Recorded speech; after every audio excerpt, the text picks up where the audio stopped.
Dear students, in today's lecture, I am Dr. Godbole Mahendra, going to briefly summarizing about the reproduction in the flowering plants. This is supposed to be the first chapter in the biological sciences for a grade 12.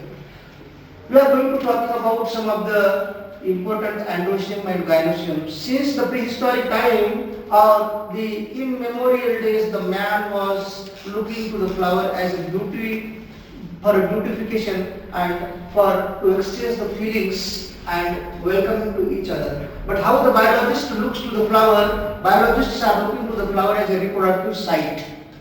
The flower is supposed to be made by the two most important things. Some are supposed to be the accessory and some of the essential organ. Sepals and petals are supposed to be the accessory, whereas the androecium and gynoecium are the reproductive structure.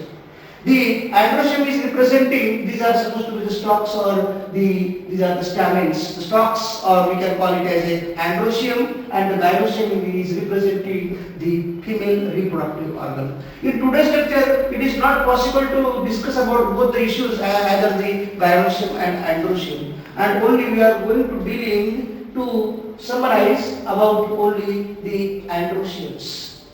Androeciums are supposed to be made by these stamens or the pollen grains. The pollen grains are enclosed in the sporangia. Sporangia may be dehiscent, may be burst after the maturation, and several thousands of the pollen grains may be released by a single sporangia, and every individual sporangia may release thousands of the spores, and those spores may be having two layers. One is an exine and another one is an intines. The exine and intines is a very rough, very tough organic matter which is known to human beings, and after the maturation of the every individual spore, the spore we may see to the inside of the spore, the 60% portion has been occupied by the vegetative matter, while the 40% is occupied by the generative matter. Only generative matters may be able to form the different gametes, and the two gametes may interact. After the few days, wherever there will be the favorable condition on the stigma, after the landing of the all those spores on this top of the stigma, that the spore wall may be existed, or it may be extended up to the ovules, and ovules may be matured by this